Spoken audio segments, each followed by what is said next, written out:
Hi guys, I'm Shmi, hello and welcome back to the channel where you join me today here at the home of Lamborghini, the Automobili Lamborghini factory and museum here in Sant'Agata Bolognese in Italy, where today we are going to see the most incredible lineup of Lamborghinis here in the museum. I'm talking all 5 of the few-off series hypercars, the Reventon, Sesto Elemento, Veneno, Centenario and the Sian, plus some of the one-offs, the V12, the V12 Vision GT and so much more. You might be able to see behind me the Murcielago SV, the Veneno SVJ and the Huracan STO, and today I want to tell you a little bit more about that, plus how one of you could perhaps win one with BOTB. Let's head inside then here at Lamborghini and go and see some of their most incredible cars ever.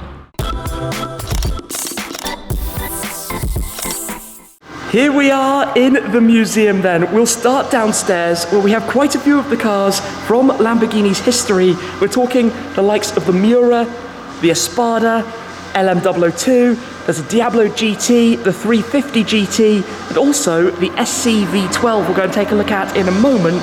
But I want to start right here as the museum now celebrates its 20th anniversary with my first ever time seeing this, the Lamborghini V12 Vision GT, the Vision Gran Turismo car created for the Gran Turismo gaming franchise. A look at what could be possible in the future, and this thing is simply insane.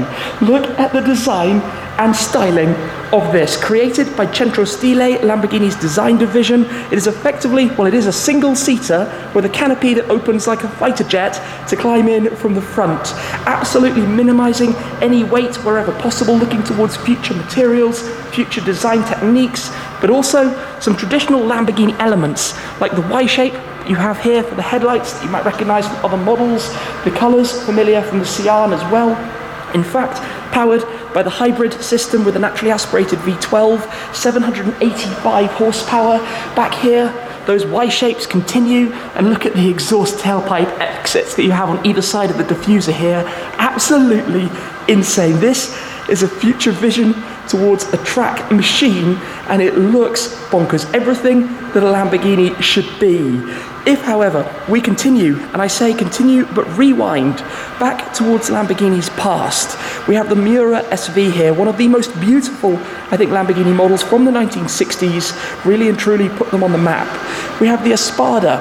It was effectively the first 4-seat Grand Tourer from Lamborghini, basically 4-seat supercar, the 350 GT. This is where it actually began for Ferruccio Lamborghini, his first sports car, the start of the Lamborghini V12s. Then we've got the LM002, effectively the world's first super SUV, the forerunner to the Urus that we'll see upstairs. The LM002 was originally introduced as a military vehicle, but featured the engine from the Countach and later the Diablo as well, only making under 400 of them in total. I actually drove one for the first time recently out in Miami. Next to that, the Diablo GT, the world's first series production car with a full carbon fiber body, the fastest effectively at the time as well, and absolutely bonkers when you look at the design of this, that scoop on the bonnet, the roof scoop as well, the big wing at the back. Before we get to this, the Lamborghini SC V12, based on the V12 platform with the design of Squadra Corsa. The Squadra Corsa team being Lamborghini's racing motorsports division, helped by Centro Stile again to create this. You can see that elongated rear, obviously to streamline out the airflow, all of the different settings that you have for the adjustable rear wing at the back, and look at all of this aero, look at all of the shapes, but obviously the streamlined body to help with aerodynamics, the scoop up top for the airflow through to cool the engine. Look at the size of the radiators up here, a completely bespoke project by Lamborghini, like we're seeing a little bit at the moment with some of their incredible creations, but this is just something to behold.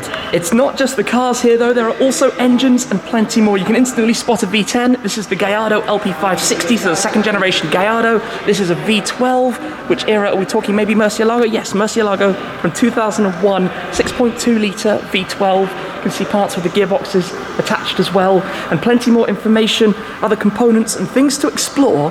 But let's also go and head upstairs. Leaving that awesome view downstairs then, come and have a look up here at some of the more modern era Lamborghinis, from the Murcielago LP670 SV, the Super Veloce, to the Aventador SVJ, a pair of Huracans. We've got the Huracan Evo, and of course the STO, but something stands out about this particular car, which I will explain in a moment. We've got the Urus, there's a special display as well for the anniversary of the Countach, and then look at this, the full lineup of all 5 Lamborghini few-off series hypercars, the Reventon, the Sesto Elemento, the Veneno, the Centenario, and the Sian. I have never seen anything quite like it. We will go through them all in detail, but first let me come over this way. I want to pop over to the SV, the Mercy SV. My first ever video was of one of these, an orange LP670-4 Super Veloce. Originally they intended to make 350 of them. They only built 186 in total, of which just 6 were manuals. All of the rest had the E-gear, the automated manual gearbox. In this colour though, just super special. One day I would actually love to add one of those to the collection, who knows. The SVJ, look at the colour of this. That satin, well, highlighted green effectively, one of 900 of the coupes in total. We've got the Huracan Evo, the 4-wheel drive variant, the facelift to the Huracan LP610, and then the STO. Now what I've noticed immediately about this is that it's actually a model. You'll see of course from the windows, it's not the full production specification car, but I'm still going to count it. I've now seen the STO in 4 different countries already. The launch spec here with Blue Laufey and the Arancio California, the orange accents, looking awesome, and I cannot wait for the future Schmeemobile. But before we continue to the few-off hypercars, let me tell you how you could win one of these. This week is BOTB.com's 22nd birthday. Happy birthday to BOTB. And over the last 22 years, they've given away over 600 dream cars to lucky competition winners. I've met some of the winners with their cars, along with surprising one myself with BOTB as well. But this week, for 1 week only, for their 22nd birthday, they have added the Huracan STO to the dream car competition lineup. You could be in with a chance of winning the same Lamborghini Huracan STO as I have coming later this year as well. There are also plenty of other prizes on offer, the likes of Porsches, Audis, Aston Martins and Bentleys, all of which come with £50,000 in cash as well. Tickets start from £1.50 up to £5. You'll find all of the information in the description down below, along with plenty of other surprises that have been added for this week only as part of their 22nd birthday celebrations. Do go and check it out at BOTB, and you never know, this week one of you might find BOTB knocking at your door with a supercar. Let's head back inside and go check out the few-off hypercars. Let's take a look then at this lineup. It is frankly mind-boggling to see all 5 of Lamborghini's few-off series hypercars in a row, starting from the Reventon through the track-only Sesto Elemento to the rarest of them all, the Veneno, and then the 2 more recent introductions, the Centenario and the Sian as well. But to see all of these is just something to behold, and I have to pinch myself a little bit as well, because I've driven all 4 of the road cars that we have here, the Reventon, the Veneno, the Centenario and the Sian, just missing the track-only Sesto Elemento. Who knows what the future might hold. But let's start with where this began, the Lamborghini Reventon, based on the Murcielago, introducing a car with extreme exclusivity and an extreme price tag as well. But these cars have always been a look towards what's going to come in the future in terms of materials, in terms of technology, in terms of performance, in terms of design and more. There were only 20 Reventon coupes in total. This is labelled 00 out of 20, effectively the prototype with that plaque in the centre between the seats. They were then followed up by 15 Roadsters. A fun difference between the coupe and the Roadster is that they're actually slightly different colours. They're both satin grey, but one is lighter than the other, which you only really see if you ever were to see them parked side by side. But basically this design was the forerunner to the Aventador, we could say, with the shapes, the edges, and even when the Aventador, which was the follow-up of course to the Murcielago, when that arrived, I remember people saying, hey, I've seen a Reventon, when in fact they had seen an Aventador out and about. The car had the engine as well that would eventually find its way into the LP670-4 SV, into that very car, the 670 horsepower variant of the 6.2 litre naturally aspirated V12, but it came ahead of the SV's introduction to market. If we continue though from the Reventon, we get to the Sesto Elemento. Sesto Elemento meaning sixth element, and I remember when this arrived at the Paris Motor Show, I remember how much it stood out, keeping the weight of the car under 1,000 kilos thanks to intensive use of carbon fibre. Based at the time on the Gallardo platform, the LP560 or the LP570 as well. It's the only Technica I think launched right alongside this. But when you walk around it, you can see everything is carbon. Look at how cut out it is with all the triangular and hexagonal shapes that you see everywhere. Even the dashboard is effectively just a structural beam that runs across. It's track only without road homologation, but with all of these crazy design details, the red touches, obviously the 10 openings here representing the 5.2 litre V10 engine found inside, the E-gear gearbox of the Gallardo of the time, but also in some ways I think telling us what was coming next in the form of the Huracan. Look at the shape of those mirror arms, so many awesome details. They originally intended to make 20 Sesto Elementos in total, but I think only, or perhaps less than half of that actually found their way into production. Perhaps it's 8 cars or 6 or something in that kind of era. It's never been completely confirmed. Either way, this is just something insane. The Sesto Elemento to me stands out just as one of those unicorn cars, one of those cars that you pretty much never see, and again I think this is one of the prototypes of it. We come next to the Veneno, one of many people's favourite Lamborghinis of all time. They launched it in a very limited run of 3 coupes. This is the prototype, and there are a few differences between this actually and the production cars, including the headlights and a couple of minor design details. The 3 coupes were then followed by 9 roadsters, but all 3 coupes were in this colour grey with different colour pinstripes, either red, white or green. The 3 colours on the Italian tricolore, you can see the stripes there, but the 3 different pinstripe details that go around. But really and truly, this being based on the Aventador, it's just mad. It's just the Lamborghiniest of Lamborghinis. I think I've called it on many occasions before. The design is radical, it's crazy. Look at the size of this wing, the shark fin that runs over the back of the now 6.5 litre naturally aspirated V12. 50th anniversary back in 2013 when Lamborghini celebrated that. And again, these same Y shapes, triangular shapes, hexagonal shapes that you start to see around pretty much all of the Lamborghini models. 750 horsepower out of this, the 4-wheel drive system again. But by far the biggest injection of steroids of any Lamborghini model ever.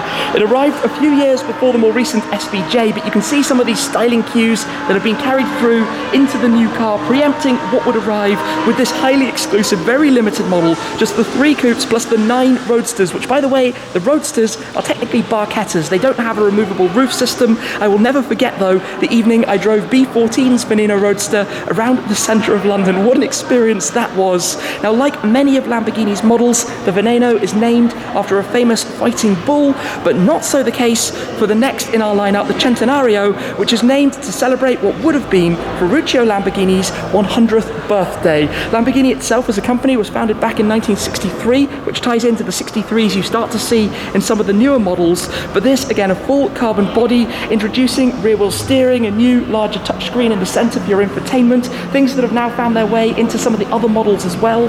Full carbon everywhere that you look on this particular example with the exposed carbon skin. You've also got the active rear wing that raises up towards the back and these tail lights that wrap around as well, but another radical design, the epitome of supercar, this wedge shape down to a very, very low nose, standing out with all of its bespoke elements, working with ad personam to go through the specifications to create completely bespoke and unique cars. They had 20 coupes and again 20 roadsters of the Centenario as well, a coupe of which I was lucky to drive at Manhattan Motor Cars in the centre of New York City.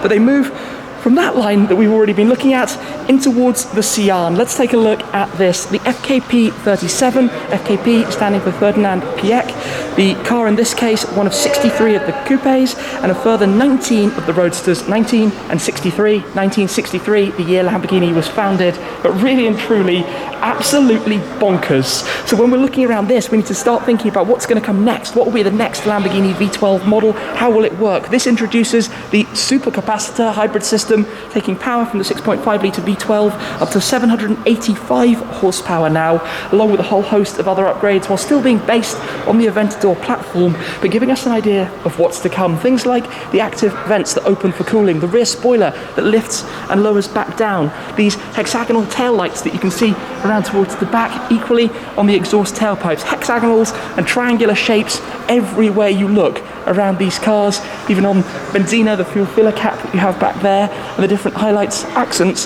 headlights, you name it. This was the special livery for the launch of the new model. This lineup though, I mean, it just takes something to behold. First time I've ever seen them all in a row. The Sian, the Centenario, the Veneno, the Sesto Elemento, and the Reventon. I don't think there's a single private car collection around the world that actually consists of all of these together. I'm sure some have one or two of them, but nothing with the full sweep.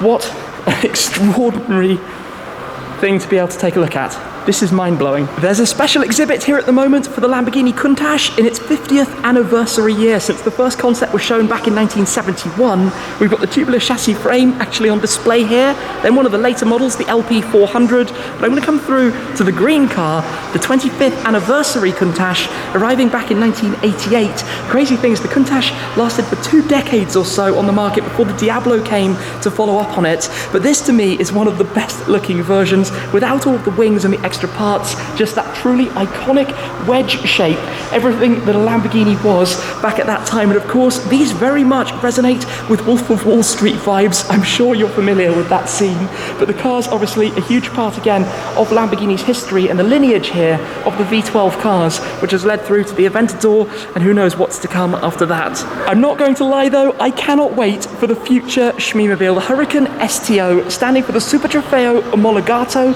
the homologated Super Trofeo race car, becoming such a big thing for Lamborghini and Squadra Corsa, the motorsports division, with this car incorporating numerous design elements found on the Huracan GT3 and the Huracan Super Trofeo Evo, like for example the shark fin that runs over the engine bay cover, the gigantic rear wing, these blades that you have over the rear arches, the louvres on the front arches, the openings for the cooling and the radiators up front as well, and of course the general profile of the lower sections of the car. This is going to be epic, but what an amazing place, what an unbelievable display of cars here to explore at the Lamborghini Museum. That was quite the visit then, here to the home of Lamborghini, where later this year in the factory just behind, my Huracan STO is going to be assembled. I cannot wait for delivery, but what an opportunity to walk around the museum to see some of the most special cars ever from Lamborghini, all 5 of the Fuel Series hypercars, the SCV12, the V12 Vision GT, and so much more as well. Don't forget also, with the Huracan STO, you could be in with a chance of winning one with BOTB this week only to celebrate their birthday.